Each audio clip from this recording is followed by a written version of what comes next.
Hey! Happy Thursday!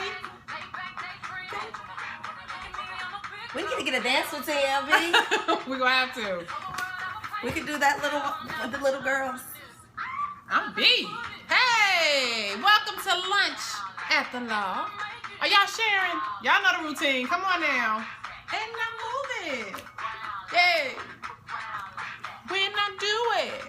Beyonce just make you just... Hit the little guy at the bottom of the screen so you can invite all of your peeps. Hey!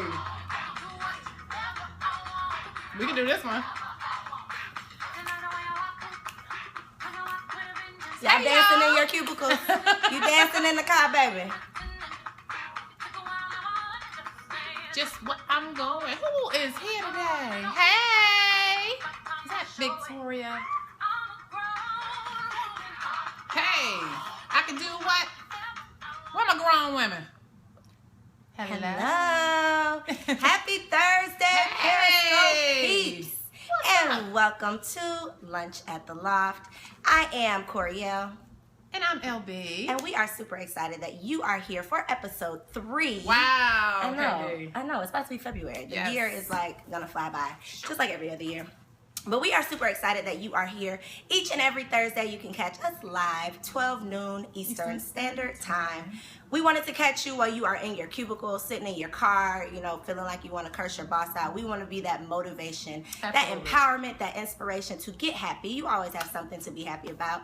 And to give you just a little word of encouragement before you go back to work. Absolutely. So we are not going to keep you here past your lunch hour, hopefully. But we want to start out with some updates. Yes, 30 minutes. We are going to end on time. But a few updates we have to share with you all. First of all, the Dream Team came up with a super amazing new opportunity for you to experience membership in our Single Wives Club membership program for free. Did you hear that? For free. I was waiting for her to say the F word. For free. We always try to be innovative. We always try to come up with new ideas and new programs and new ways to help women all around the world live lives that they love. That's our mission, and we want as many women as possible to be able to experience the resources, the classes, all of the coaching that we have for you. Yes, girl. It is true. So this is how you can get the details. Log on to thesinglewivesclub.com/call. Singlewivesclub.com/call, and someone from the Dream Team. Wait a minute. Who have I spoken to already? Somebody. If LB called you, double tap.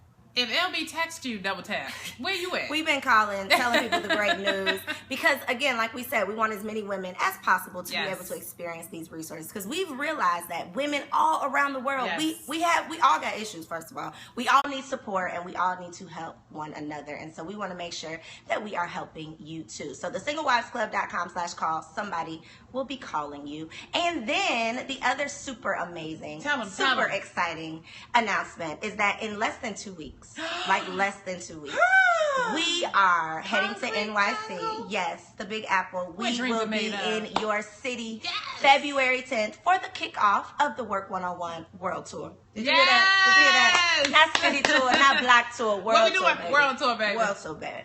So yes, log on to work101.com/tour. You can RSVP to meet us there. Yes. And this thing is at this super swaggy penthouse suite. It's gonna be some boss shit. You just don't want to miss it. You gotta be there. So work101.com is where you can get that information. And now our weather here in Atlanta is a little crazy. I was gonna say if you're sick of the snow, and even though we had a snowstorm last weekend, it's warm outside. It's warm. 50. Yeah, it's warm. But if you are stuck somewhere where it's cold and you are looking forward to some fun in the sun, we are headed to where? Punta Cana. DR, yes. We are going to DR August 18th through 21st, and you are invited. It's going to be tons of fun. I can't wait. I'm excited. And people are booking this thing like crazy because it only takes $50 to reserve your spot. Wait. How much to reserve the spot? $50. Come on now. Cut it Stop out. playing. It's payday tomorrow. Because clearly, I need y'all to go ahead and lock that in. Get there. TheSingleWivesClub.com/busy@beach. TheSingleWivesClub.com/busy@beach. And you can join us August 18th through 21st. I love it. So excited. LB. Is that it? That's all the announcements? Those are the announcements, but we got some juice. We got a little tea.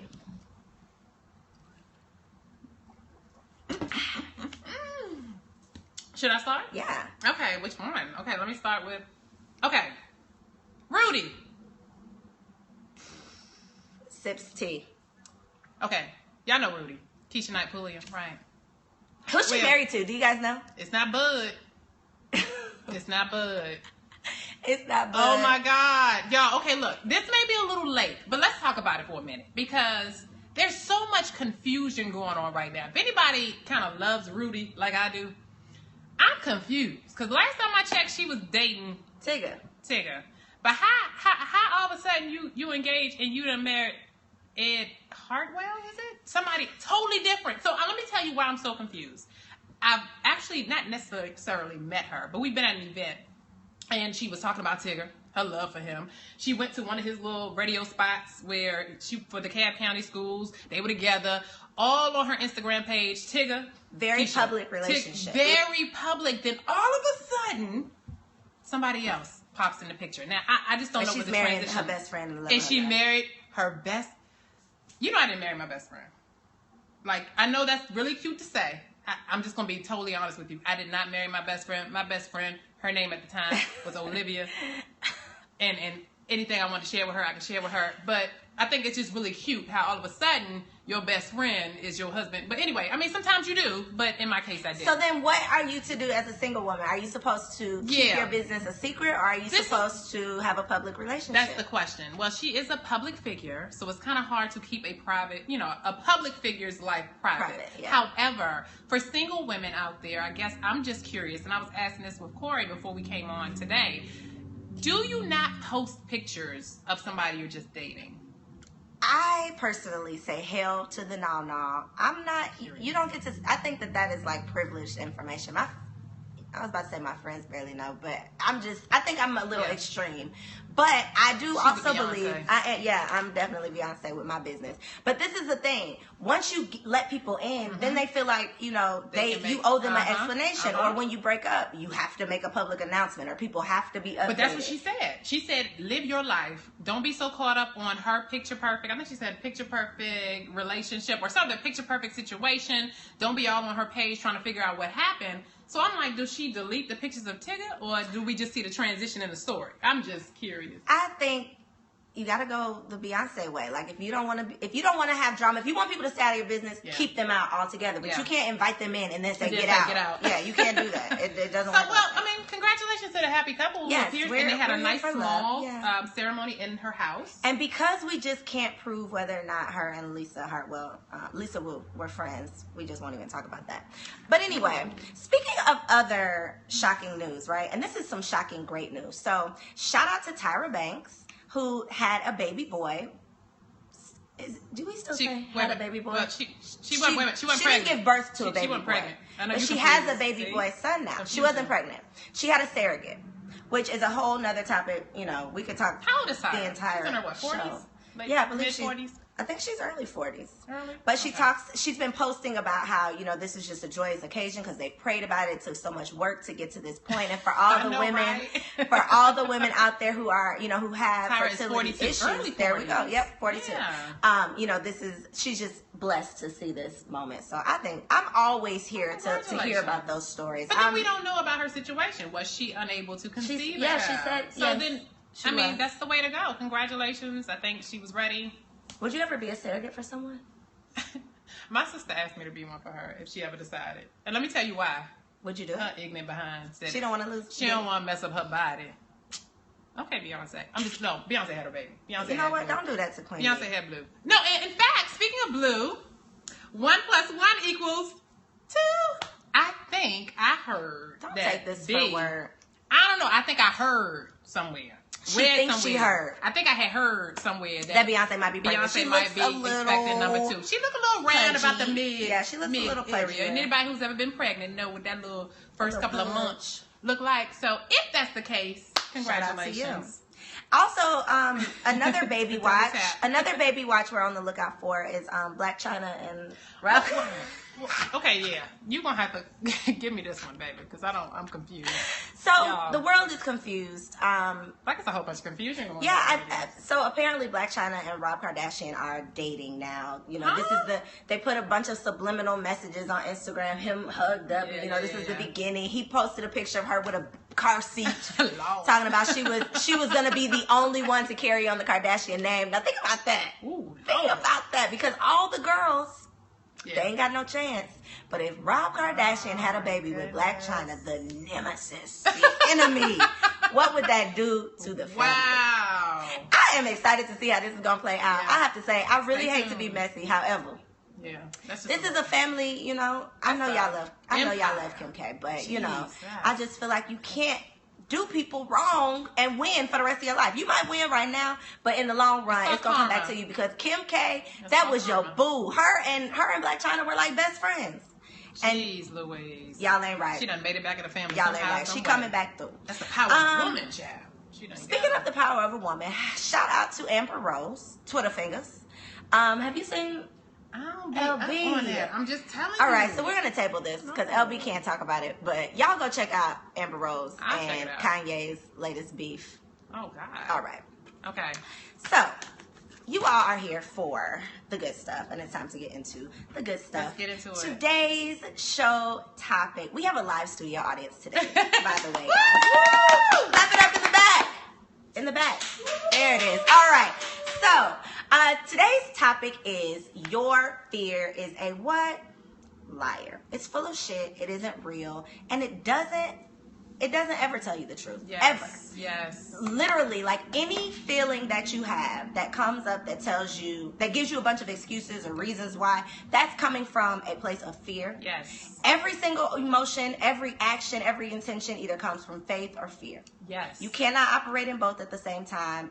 When you have those knots in your stomach and you're nervous about something, it's like everything else shuts down. That's what fear does to you. It literally will cripple you. Absolutely. And so this is the thing. We've been reading this amazing book by Robert Greene and 50 Cent. It's right there. It's called The 50th Law. Have you all ever heard of that? The 50th Law? We, the Dream Team, have been, Dream Team Book Club, have been reading this book. And let me tell you something. I haven't made it past maybe a fourth.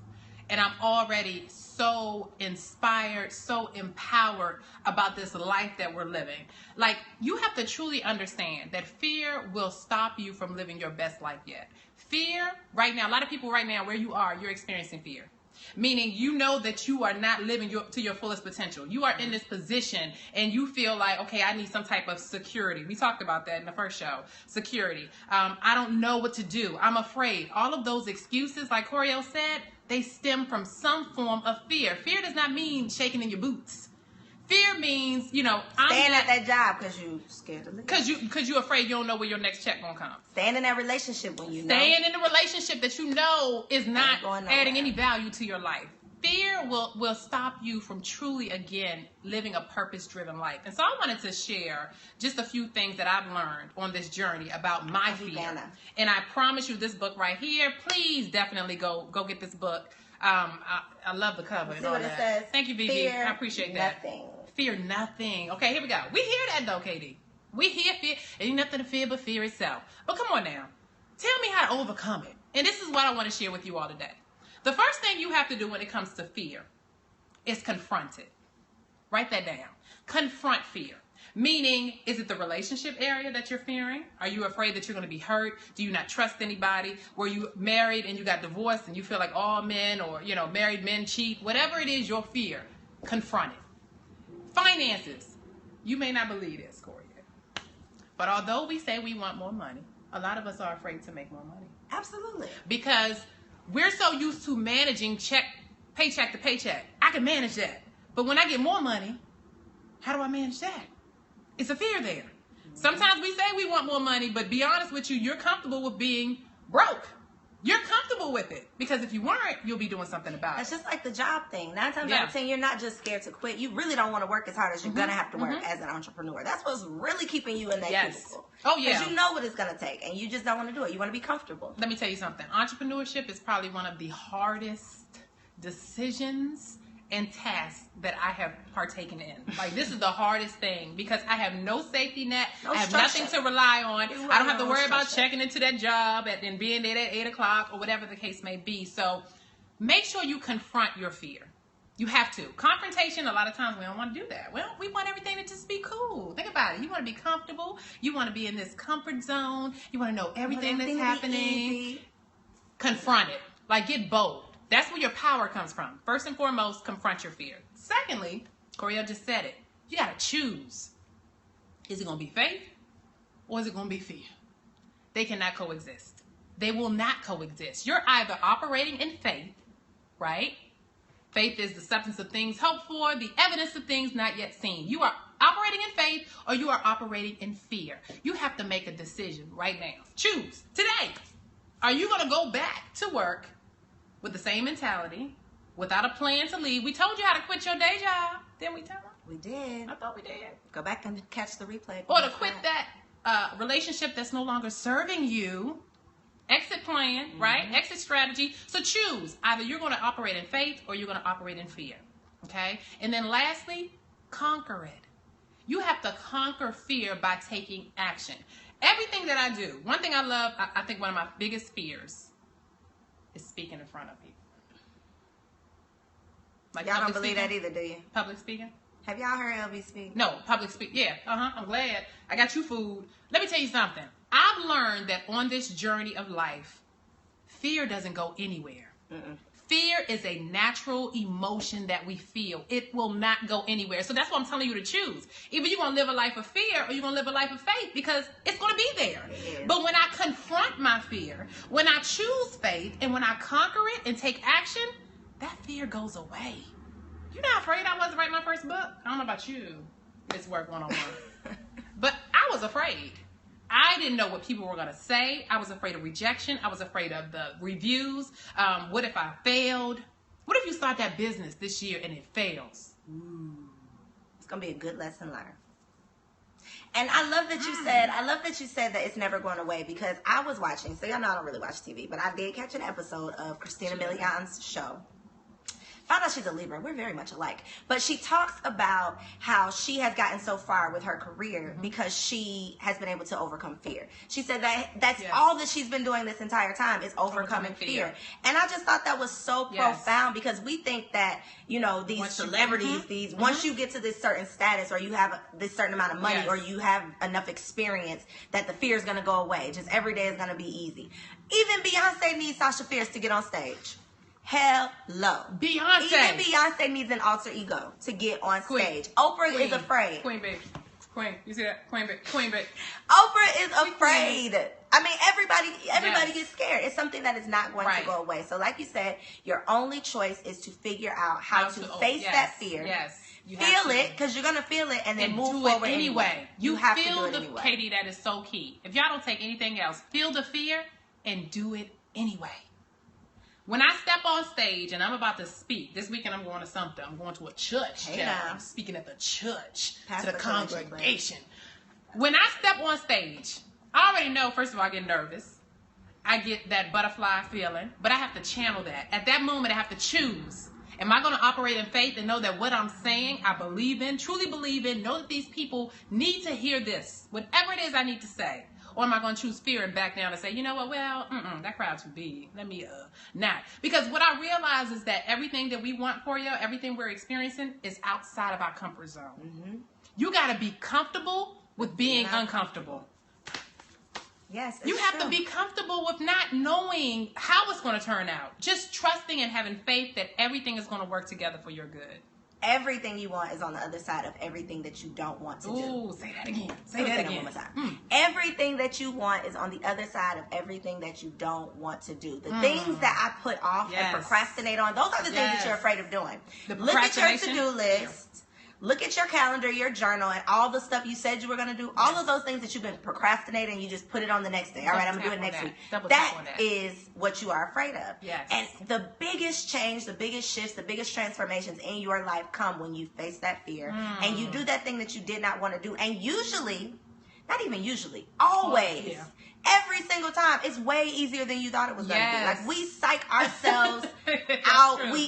And that's what the book talks about. So listen, this is one thing that I heard maybe 3 weeks ago from this millionaire, right? Now, if a millionaire talks, I'm all ears, right? And he said that he got to the place of success that he's in because he got really good at lying to himself. He said that he would lie so good about all of these big, huge dreams. He would pretend like they were real. And he got so good at lying to himself to the point that he started believing it. And once he started believing it, we know what happened. It started manifesting. It started becoming his reality. He's speaking those things into existence. This is the thing, though. We're always lying to ourselves. All day long, whether we're saying you're not good enough, you don't have enough money, you can't do better, you can't find better. This is all I can do. You're lying to yourself anyway, so you might as well flip the script and make it work for you. You have to. You have to. I spoke to one of my cold calls that I made. Wonderful, amazing young lady. She has a business she just started, a travel business she just started in December, and she's a little discouraged. What's today? January 28th. She just started a business in December. My husband told me it takes 15 years to become an overnight celebrity, but I just thought a success story, all that. She started being discouraged because her business wasn't taking off the way it was supposed to. In 30 days. I was like, wait a minute, hold up, baby. You just started the business. Well, let's go back to the beginning.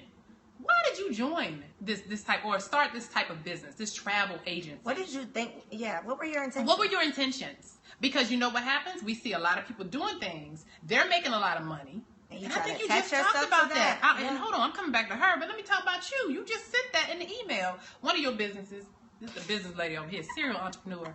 One of the businesses, what were you selling? Pure romance, sex toys. Boy, I didn't know that. Me. This thing right here who don't talk about sex, right? Exactly. That's why it didn't work. So, again, she was in the wrong business. I'm not saying this young lady is in the wrong business, but I had to ask her, what is your intent? Who do you see yourself selling this dream to? She's talking about she wants to be able to travel. She wants to show moms that they can travel. And I said, well, you know what? You have to paint that picture for them. You know, let me know why as a single mother, I need to have these experiences in my life. You know, get passionate about what you truly want to do as a travel agent and don't just look at the benefits of being a travel agent. Because they're not going to come overnight. In 30 days, you got nothing is going to happen overnight. And, you know, you just unrealistic expectations, period. Right.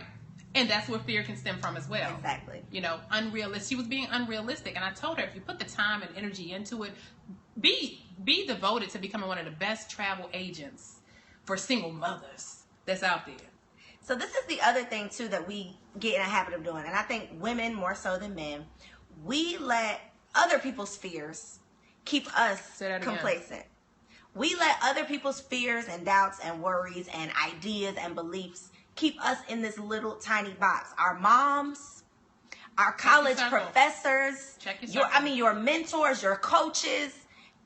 Nobody has the right to put their fear off on you. And I'm talking about, they might not even be saying, you know, I'm afraid for you to do that. They might be saying, oh no, you need to stay in that job. Or, oh no, you know, he's good. You know, I know he cuts up sometime, but you're not going to really be able to find better than that. That's somebody putting their fear off on you. And so anybody who is adding their fears to your life, their own lives are probably full of a lot of mess and full of a lot of fear, because if they have enough time to add more fear to your life, imagine how much they have in their own life. And it shoulda, coulda, wouldas. So basically, Steve Harvey just talked about this. He talked about how he, as a child in elementary school, put on this paper, the teacher said the assignment was, what do you want to be when you grow up? He said, I want to be on TV. She called him to the front. He said she read everybody else's. I want to be a doctor. I want to be a lawyer. I want to be a firefighter. Called him to the front. He said he thought that this was his moment. He's tucking his shirt in. He said he was poor, so he had to kind of clean himself up as he walked to the front of the classroom. Got to the front of the classroom, and she embarrassed him. She said, where have you ever seen somebody on TV? He stuttered. Did you know that? He stuttered. So he was trying to, you know, say whatever, respond to her, but he was stuttering and all these different things. And so she was putting her fear of just unknowing, ignorance, you know, all of that on him because of what he believed in. So regardless of what someone has told you or what they haven't been able to accomplish in life, doesn't mean that you can't. If you wake up each day and you have that, how many authors or aspiring authors have I spoken to on this stuff? And you're telling me you've been writing a book for a year, 5 years, 10 years. What's the fear? What is the fear? That it's not good enough? That you're not going to finish? Let me tell you something. The book is probably finished. You're just too scared to put the next step. Come on, baby, let's do it. My thing is, we have one life to live, and life is truly precious and short. I have to share this. I know Koereyelle sent this out before, but when Corey and I were on our way to Macon, right? Because this is about fear, and it talks about that in the book as well, how sometimes life's most tragic or can be almost tragic situations can help us understand to live a fearless life. We were on our way to Macon for her very first TV presentation. She's going to be on live TV, and we're so excited and celebrating. It was raining hard in Atlanta. We're on 75 South. In the car, hydroplanes. I mean, literally, y'all, you got to read it. Where the email? You got to read it. I mean, literally, we were all the way by the HOV. The car went to the left, to the right, hydroplane all the way to the ditch. Not one car came close to hitting us. We walked away, literally. We drove away. We drove away. Like nothing happened. Like she was on air, like nothing happened. And at that moment, I realized, just like that, like everything was fine. Everything was perfect. I don't have 30 years to live my life. I don't know that. I pray that I do. But at that moment, I realized nothing even matters. I need to make sure I'm living my life to the fullest. And that I die with no regrets. The most fertile place on earth is the graveyard. The most fertile place on earth is the graveyard. That's everybody who has died with dreams, with goals that they never finished. They never reached because of fear. So it was a lot of people that died. It was a house they were supposed to build. There was a business they were supposed to launch. It was, so many different things people die with because they are afraid. So I'm just telling you today, Koereyelle's telling you today that fear is a what? Liar. A liar. You gotta what? Confront it. You have to confront it. You have to choose faith or fear. And then you gotta conquer it. And the other thing that you have to stop doing, listen closely. The other thing you have to stop doing is self-sabotaging yourself. So we talked about, the lying to yourself and churning those words around, making sure that you are only filling your mind up with positivity, with positive self-talk. Yes. You have to get in the habit of talking to yourself a whole lot if you are going to change your mindset. And so when I was in therapy, and I'm a big advocate for therapy, if you are dealing with something that is beyond what you can work out, you definitely deserve to go talk to somebody and figure that out. But one of the things that this therapist would always tell me is that I needed to stay out of my head. Because just when I was about to make a big decision, just when I was about to step outside of my comfort zone, just when I was about to start something new or try something new, I started talking to myself. I started telling myself all the reasons why I can't do it. I started overthinking it and overanalyzing it. And some of y'all think that you're just so smart, that you just got to analyze. You got to go through all these processes. That's nothing but fear. That is nothing but fear keeping you in that procrastination of, oh no, I didn't check this off yet. Oh no, this isn't right. Oh no. Yeah, you're always waiting for it to be perfect. Never going to happen. You're never going to do anything if you're waiting on the perfect time to do it. There is no perfect time. There isn't. You have to leap before you're ready. Ooh. And this is the thing about leaping. Either God is going to catch you or He's going to teach you how to fly. Bam! That's it. Bam. I'm finished. I'm done. We're done. I'm done. We are almost done. We're down to our last minute. So we definitely thank you for tuning in to Lunch at the Loft. We want you in NYC 2 weeks from now, February 10th. Make sure you are there. Work 101, Glam Night Out NYC. And if there are any makeup artists who are scoping right now, or if you know of a makeup artist, make sure you tell them to email. Was it b@thesinglewivesclub.com. We have a work opportunity. And if you are in need of a vacay, which I know you are, definitely log on to thesinglewivesclub.com so you can meet us on the beach. I definitely believe that every woman needs to get at least one passport stamp each year. Because you can do it so affordably. Like the reasons that you had years ago not to do it, it's like, come on, you can at least get to Mexico. Okay, cut it out. You can do it. So Dominican Republic, August 18th. We hope to see you there. I am Koereyelle. And I'm LB. And this is Lunch at the Loft. We'll see you next week. Peace. Where our outro music? It's right here. What outro music? It's right here. Oh.